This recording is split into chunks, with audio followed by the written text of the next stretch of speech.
Le Lévitique, chapitre 16. L'Éternel parla à Moïse après la mort des deux fils d'Aaron, qui moururent en se présentant devant l'Éternel.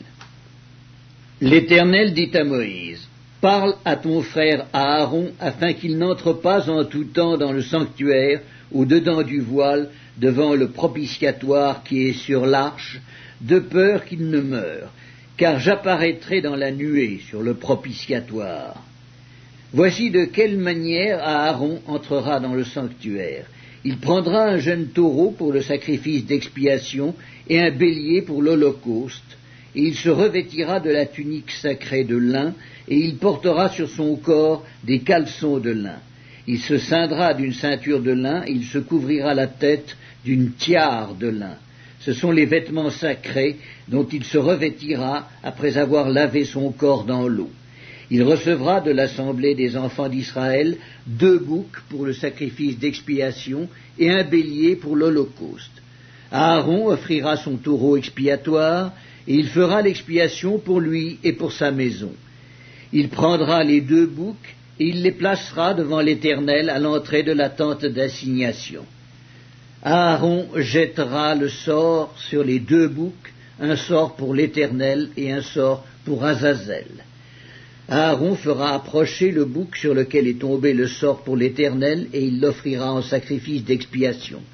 Et le bouc sur lequel est tombé le sort pour Azazel sera placé vivant devant l'Éternel, afin qu'il serve à faire l'expiation, et qu'il soit lâché dans le désert pour Azazel.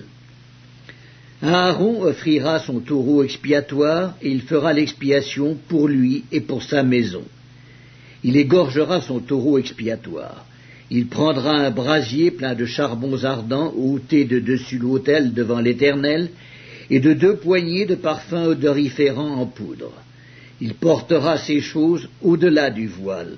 Il mettra le parfum sur le feu devant l'Éternel, afin que la nuée du parfum couvre le propitiatoire qui est sur le témoignage, et il ne mourra point. Il prendra du sang du taureau, et il fera l'aspersion avec son doigt sur le devant du propitiatoire vers l'Orient. Il fera avec son doigt 7 fois l'aspersion du sang devant le propitiatoire.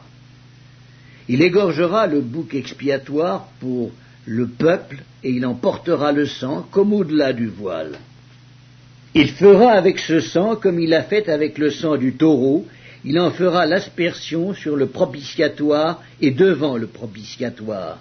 C'est ainsi qu'il fera l'expiation pour le sanctuaire à cause des impuretés des enfants d'Israël et de toutes les transgressions par lesquelles ils ont péché.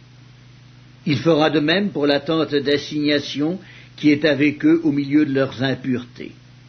Il n'y aura personne dans la tente d'assignation lorsqu'il entrera pour faire l'expiation dans le sanctuaire jusqu'à ce qu'il en sorte. Il fera l'expiation pour lui et pour sa maison et pour toute l'assemblée d'Israël.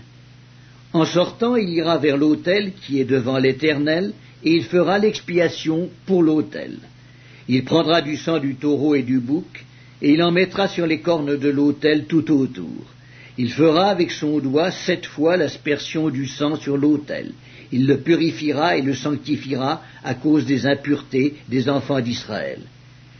Lorsqu'il aura achevé de faire l'expiation pour le sanctuaire, pour la tente d'assignation et pour l'autel, il fera approcher le bouc vivant. Aaron posera ses 2 mains sur la tête du bouc vivant, et il confessera sur lui toutes les iniquités des enfants d'Israël et toutes les transgressions par lesquelles ils ont péché. Il les mettra sur la tête du bouc, puis il le chassera dans le désert à l'aide d'un homme qui aura cette charge. Le bouc emportera sur lui toutes leurs iniquités dans une terre désolée. Il sera chassé dans le désert. Aaron entrera dans la tente d'assignation. Il quittera les vêtements de lin qu'il avait mis en entrant dans le sanctuaire, et il les déposera là. Il lavera son corps avec de l'eau dans un lieu saint, et reprendra ses vêtements. Puis il sortira, offrira son holocauste, et l'holocauste du peuple, et fera l'expiation pour lui et pour le peuple. Il brûlera sur l'autel la graisse de la victime expiatoire. Celui qui aura chassé le bouc pour Azazel lavera ses vêtements et lavera son corps dans l'eau. Après cela, il rentrera dans le camp. On emportera hors du camp le taureau expiatoire et le bouc expiatoire dont on a porté le sang dans le sanctuaire pour faire l'expiation, et l'on brûlera au feu leur peau, leur chair et leurs excréments.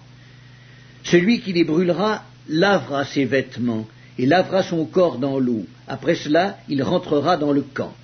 C'est ici pour vous une loi perpétuelle. Au 7e mois, le 10e jour du mois, vous humilierez vos âmes, vous ne ferez aucun ouvrage, ni l'indigène, ni l'étranger qui séjourne au milieu de vous. Car en ce jour on fera l'expiation pour vous, afin de vous purifier. Vous serez purifiés de tous vos péchés devant l'Éternel. Ce sera pour vous un sabbat, un jour de repos, et vous humilierez vos âmes. C'est une loi perpétuelle. L'expiation sera faite par le sacrificateur qui a reçu l'onction et qui a été consacré pour succéder à son père dans le sacerdoce. Il se revêtira des vêtements de lin, des vêtements sacrés. Il fera l'expiation pour le sanctuaire de sainteté, il fera l'expiation pour la tente d'assignation, pour les sacrificateurs et pour tout le peuple de l'assemblée. Ce sera pour vous une loi perpétuelle. Il se fera une fois chaque année l'expiation pour les enfants d'Israël à cause de leurs péchés. On fit ce que l'Éternel avait ordonné à Moïse.